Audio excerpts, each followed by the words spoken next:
स्वागत है आप सभी लोगों का। और आइए आज अपने लोग ये जानते हैं कि बौद्ध संगीत क्या होता है, बौद्ध संगीत की शुरुआत कब हुई, क्यों हुई और पहला बौद्ध संगीत कहाँ हुआ, किसकी अध्यक्षता में हुआ। ये एक ऐसा प्रश्न है जो हर परीक्षा में, प्रतियोगी परीक्षा में पूछ ही लिया जाता है। आइए आज अपने लोग जाने कि बौद्ध संगीत की शुरुआत कैसे हुई। तो ये बौद्ध संगीत भगवान बुद्ध, जिनको पूरी दुनिया किसके नाम से जानती है, महात्मा बुद्ध, इनके बचपन का क्या नाम था, सिद्धार्थ, राजकुमार सिद्धार्थ। जीवन के समस्याओं को करीब से देखते हैं, सब कुछ करके सब कुछ छोड़ देते हैं। दुनिया का पहला ऐसा योगी जो भोगी होकर योगी बना और दुनिया को जीने की एक राह दिखाई। सब कुछ किया, सब कुछ छोड़ा, सब कुछ करके सब कुछ छोड़ा। कौन है वो संत? महात्मा बुद्ध। ऐसा व्यक्तित्व शायद धरती पर ना अभी तक जन्मा है और ना आने वाले संसार में जन्मने वाला ही है। कहीं भी आप भगवान बुद्ध का फोटो देखेंगे तो ठीक से आप उनकी आंखों को देखें, उनके चेहरे को देखें, हर अंग से करुणा झलकती है। ऐसा संत हुआ कि जिसको भगवान की पदवी मिली।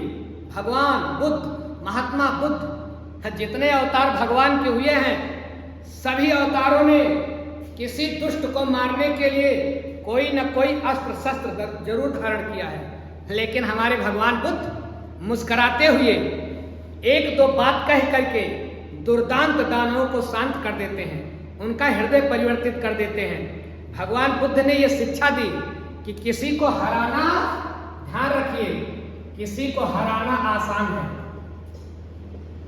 भगवान बुद्ध कहते हैं किसी को हराना आसान है लेकिन किसी को जीतना बहुत कठिन है। ये बात ध्यान रखें भैया, जीवन में हम किसी को हरा तो सकते हैं लेकिन जीतना बहुत कठिन, हराना आसान है। भगवान बुद्ध ने जीत कर दिखाया। अगर हम दो राक्षसों की तुलना करें, रावण और अंगुलीमाल, रावण भी राक्षस माना जाता है, अंगुलीमाल भी एक प्रकार का शैतान ही माना जाता है।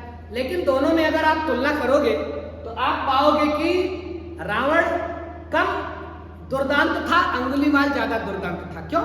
कहा जाता है कि अंगुलीमाल हत्यारा था, वो जितने लोगों की हत्या करता था उनकी अंगुली काट करके माला बना करके पहन लेता था, इसीलिए उसका नाम ही पड़ गया था अंगुलीमाल। अंगुलीमाल जो अंगुलियों की माला धारण करता था। ऐसे दुर्दांत दानों को भगवान ने केवल एक शब्द से शांत कर दिया। रास्ते से गुजरते हुए भगवान बुद्ध से अंगुलीमाल ने पूछा है, ठहर जाओ। भगवान रुक गए और भगवान ने उसकी ओर करुणा की दृष्टि से देखकर कहा, मैं तो ठहर गया, तू कब ठहरेगा? बस मैं तो ठहर गया, तू कब ठहरेगा? इसी पानी ने अंगुलीमाल को पानी पानी कर दिया। वह दानव, वह जो है दुर्दांत शैतान जो सबको मारता था, काटता था, गालियां देता था, एक बात से द्रवित हो गया, पिघल गया, भगवान के चरणों में गिर गया। और दूसरी तरफ रावण, राम भगवान के अवतार माने जाते हैं, रावण को समझाने के लिए तरह तरह का यत्न किए, समझा नहीं पाए। रावण को राम ने हराया और अंगुलीमाल को भगवान बुद्ध ने जीता। राम की कोई युक्ति रावण के लिए काम ना आई, अंत में उसको मारना पड़ा। और मारना तो अंतिम विकल्प है। मारना भी किसी समस्या का समाधान है? मारना किसी समस्या का समाधान नहीं है। मारना मतलब बात ही खत्म हो गई। ऐसे हमारे भगवान बुद्ध जो किसी को हराते नहीं हैं, किसी को जीतते हैं। ऐसे भगवान बुद्ध जिनकी आंखों में करुणा है, जो दुनिया को कहते हैं कि मैं आपको दुखों से मुक्त कर दूंगा, जो अपने शिष्यों से कहते हैं कि अपदीपो भव, अपदीपो भव, अपने दीप खुद बनो। अपने शिष्यों से बुद्ध अक्सर कहा करते थे, अगर इनके शिष्य पूछते थे कि प्रभु आप नहीं रहोगे तो हम लोगों का जीवन कैसे चलेगा, भगवान कहते थे अपदीपो भव, अपने दीपक खुद बनो, मैं तुमको कब तक रास्ता दिखाऊंगा, तुम सभी लोग बुद्ध बनो। दुनिया के संतों में ये अलौकिक संत जिन्होंने कहा कि बुद्ध के जाने के पहले, मेरे जाने के पहले कई बुद्ध दुनिया में पैदा हो चुके होंगे, मैं कई बुद्ध को जन्म दे चुका हूंगा। ऐसा संत, अपने जैसा अनेक शिष्य करने की क्षमता रखने वाले बुद्ध जब ये इस दुनिया में ना रहे तो इनके शिष्यों को बड़ी तकलीफ हुई कि हमारे गुरु की, भगवान की शिक्षाएं कैसे पूरे दुनिया में फैलेंगी। तो उसी व्याकुलता में, उसी चिंता में बौद्ध भिक्षुओं ने एक सम्मेलन आयोजित किया जिसको हम कहते हैं बौद्ध संगीत। क्या है वो? बौद्ध संगीत। बौद्ध संगीत मतलब बौद्ध भिक्षुओं का सम्मेलन। क्यों आयोजित किया गया? ताकि भगवान बुद्ध की शिक्षाएं दुनिया से खत्म ना हो जाएं, डिलीट ना हो जाएं। एक गुरु को कौन जिंदा रखता है? उसका शिष्य। रामकृष्ण परमहंस को किसने जिंदा रखा? विवेकानंद ने। विश्वामित्र को किसने जिंदा रखा? राम ने।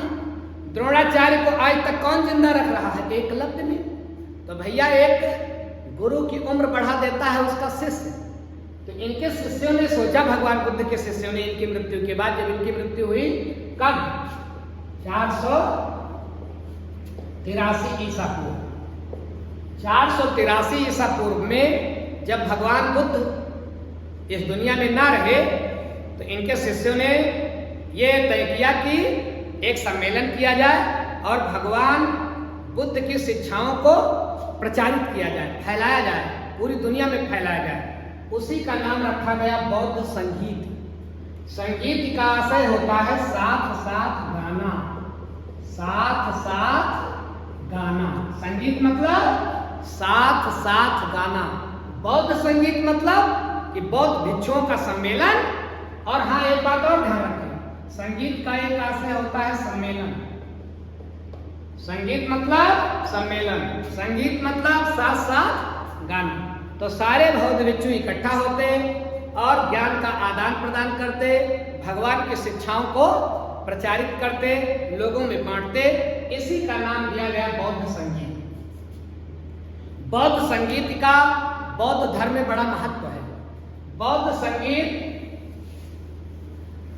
आइए हम लोग देखते हैं ये बौद्ध संगीत जो बौद्ध भिक्षुओं का, बौद्ध विद्वानों का सम्मेलन हुआ। ये पहला सम्मेलन कहाँ हुआ और क्यों हुआ ये मैंने आपको बता ही दिया, ताकि भगवान बुद्ध की शिक्षाओं को पूरी दुनिया में प्रसारित किया जा सके, भगवान बुद्ध की शिक्षाएं खत्म ना हो जाएं। इसलिए बौद्ध संगीत का आयोजन किया गया। पहला बौद्ध संगीत भगवान बुद्ध के मृत्यु के कुछ ही दिन के बाद आयोजित किया गया। तो पहला बौद्ध संगीत, ये आपसे प्रश्न बहुत पूछता है कि प्रथम या पहला बौद्ध संगीत कब हुआ?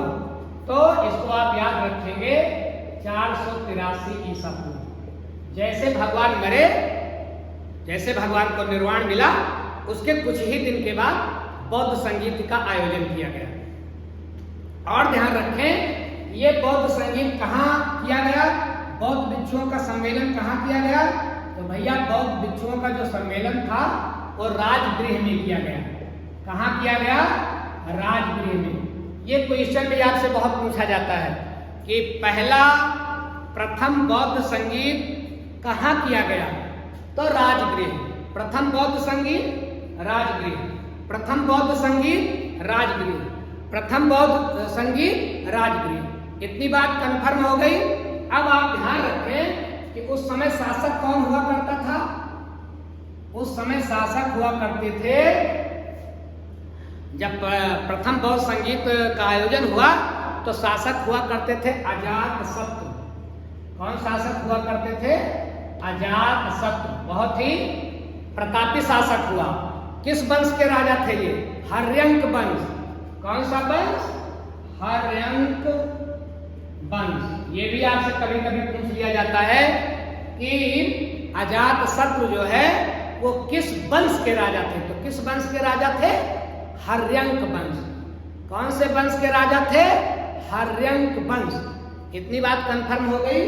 और ये पहला जो बौद्ध संगीत था ये किसकी अध्यक्षता में हुआ? ये भी आपसे प्रश्न पूछ लिया जाता है। प्रथम बौद्ध संगीत के अध्यक्ष कौन थे? महाकश्यप। कौन थे? महाकश्यप।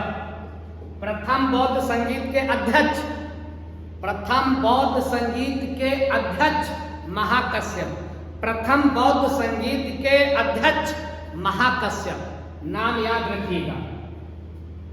इतनी बात कंफर्म हो गई। कब हुआ? 483 ईसा पूर्व। कहाँ हुआ? राजगृह। जब प्रथम बौद्ध संगीत हुआ तो शासक कौन था? अजातशत्रु। अजातशत्रु का वंश कौन सा है? हर्यंक वंश। कंफर्म हो रहे हो? और किसकी अध्यक्षता में ये सम्मेलन हुआ? महाकश्यप की अध्यक्षता में ये सम्मेलन हुआ।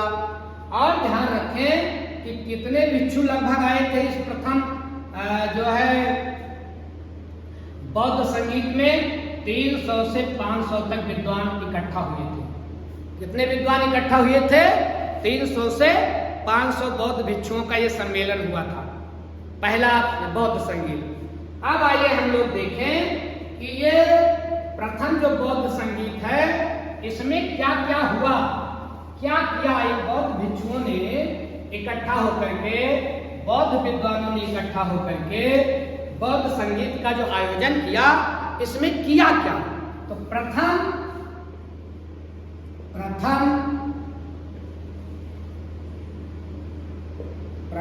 बौद्ध संगीत और इसका कार्य क्या था। कभी कभी आपसे यह भी पूछ लिया जाता है कि प्रथम बौद्ध संगीत में क्या हुआ।